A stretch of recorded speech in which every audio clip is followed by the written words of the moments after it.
اور کچھ لوگ وہ ہیں جو اللہ کے بارے میں بغیر علم کے جھگڑتے ہیں اور ہر سرکش شیطان کے پیچھے چل پڑتے ہیں. وَمِنَ النَّاسِ، اور کچھ لوگ. اس سے پہلی آیت میں اللہ تعالیٰ نے قیامت کی ہولناکیوں اور اس کی شدت بیان فرمائی اور لوگوں کو اللہ تعالیٰ سے ڈرنے اور تقوی و پرہیزگاری اختیار کرنے کا حکم دیا. اور اس آیت میں ان لوگوں کا ذکر فرما رہا ہے جو قیامت کا انکار کرتے ہیں. اس آیت کا شان نزول یہ ہے کہ یہ آیت نضر بن حارث کے بارے میں نازل ہوئی جو بڑا ہی جھگڑالو تھا اور فرشتوں کو خدا کی بیٹیاں اور قرآن مجید کو گزشتہ لوگوں کے قصے بتاتا تھا اور موت کے بعد اٹھائے جانے کا منکر تھا. چنانچہ ارشاد فرمایا کہ کچھ لوگ وہ ہیں جو اللہ تعالیٰ کی شان کے بارے میں علم کے بغیر جھگڑتے ہیں اور اس کی شان میں باطل باتیں کہتے ہیں اور وہ اپنے جھگڑنے اور عمومی احوال میں ہر سرکش شیطان کے پیچھے چل پڑتے ہیں. علم کلام اچھا علم ہے. اس سے معلوم ہوا کہ اللہ تعالیٰ کی ذات و صفات میں علم کے بغیر بحث کرنا حرام ہے. صرف علماء دین تحقیق کے لیے اس کی ذات و صفات میں بحث کر سکتے ہیں بشرطے کہ جھگڑا مقصود نہ ہو بلکہ صرف اعتراضات کا اٹھانا اور حق کی تحقیق کا قصد ہو. لہذا علم کلام برا نہیں، اچھا علم ہے. وَيَتَّبِعُوا كُلَّ شَيْطَانٍ مَرِيدٍ، اور ہر سرکش شیطان کے پیچھے چل پڑتے ہیں. اس آیت میں سرکش شیطان کے بارے میں دو قول ہیں. نمبر 1، اس سے انسانی شیاطین مراد ہے اور یہ کافروں کے وہ سردار ہیں جو دوسروں کو کفر کی طرف بلاتے ہیں. نمبر 2، اس سے ابلیس اور اس کے لشکر مراد ہیں. شیطان انسانوں اور جنوں سے نجات کی صورت. یاد رہے کہ شیطان خواہ انسانوں میں سے ہو یا جنوں میں سے، ان کی کوئی بھی بات نہ مانی جائے، کیونکہ اگر ان کی ایک بات مان لی تو یہ ملعون اسی پر اکتفا نہ کریں گے بلکہ اور باتیں منوانے کی طاق میں بھی رہیں گے، اور جتنا ان کی بات مانتے چلے جائیں گے اس کا سلسلہ اتنا ہی بڑھتا جائے گا. اسی طرح ان کے ساتھ جھگڑے اور بحث میں مصروف نہ ہوا جائے کیونکہ اس کے ذریعے بھی وہ اپنے ناپاک عزائم میں کامیاب ہو جاتے ہیں. لہٰذا ان سے نجات کی صورت یہ ہے کہ ان کی کوئی بات سنی ہی نہ جائے، کیونکہ اگر ان کی بات سنیں گے تو ممکن ہے کہ کوئی بات دل پر اثر کر جائے اور سننے والا کفر و گمراہی کے دلدل میں پھنس کر رہ جائے. اعلیٰ حضرت امام احمد رضا خان رحمۃ اللہ تعالی کے کلام کا خلاصہ یہ ہے کہ شیطان دو قسم کے ہیں. نمبر 1، شیاطین الجن، ان سے ابلیس لعین اور اس کی ملعون اولاد مراد ہے.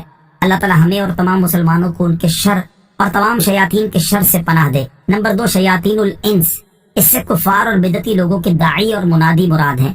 اللہ تعالیٰ ان پر لعنت فرمائے اور ان کو ہمیشہ بے سہارا رکھے اور ان پر ہمیں دائمی نصرت عطا فرمائے.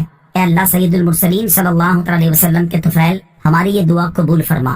ہمارا رب عز و جل فرماتا ہے وَكَذَلِكَ جَعَلْنَا لِكُلِّ نَبِيٍّ عَدُوًّا شَيَاطِينَ الْإِنسِ وَالْجِنِّ يُوحِي بَعْضُهُمْ إِلَى بَعْضٍ زُخْرُفَ الْقَوْلِ غُرُورًا.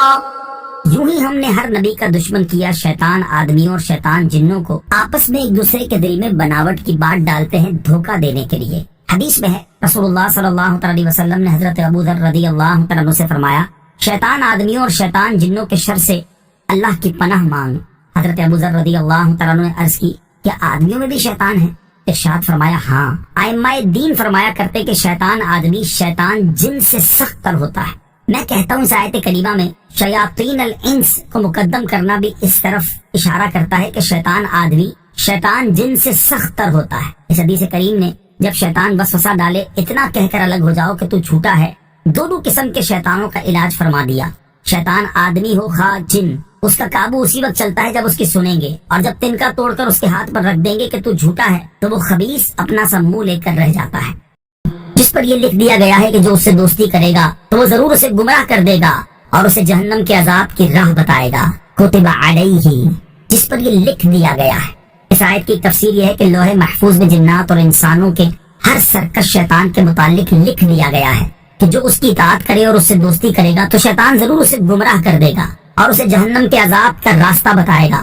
دوسری تفسیر یہ ہے کہ لوح محفوظ میں اس شخص کے بارے میں لکھ دیا گیا ہے جو شیطان کی پیروی اور اس سے دوستی کرے گا تو شیطان ضرور اسے جنت سے گمراہ کر دے گا اور اسے جہنم کے عذاب کی راہ بتائے گا. بد مذہبوں سے دوستی اور تعلقات رکھنے کی ممانعت. اس آیت سے معلوم ہوا کہ بد مذہبوں سے دوستی اور تعلق نہیں رکھنا چاہیے اور نہ ہی ان کے ساتھ رشتہ داری قائم کرنی چاہیے، کیونکہ یہ خود بھی گمراہ ہوتے ہیں اور اپنی چکنی چپڑی باتوں، ظاہری عبادت اور ریاضت اور دکھلاوے کی پرہیزگاری کے ذریعے دوسروں کو بھی گمراہ کر دیتے ہیں. صحیح مسلم شریف میں حضرت ابو ہریرہ رضی اللہ تعالی عنہ سے روایت ہے، حضور اقدس علیہ الصلوۃ والسلام نے ارشاد فرمایا، ان قریب میری امت کے آخر میں کچھ ایسے لوگ ظاہر ہوں گے جو تم سے ایسی باتیں کریں گے جنہیں نہ تم نے سنا ہوگا اور نہ تمہارے باپ دادا نے، تو تم ان سے دور رہنا اور انہیں خود سے دور رکھنا. اسی کتاب کی دوسری روایت میں ہے کہ حضور پرنور علیہ الصلوۃ والسلام نے ارشاد فرمایا،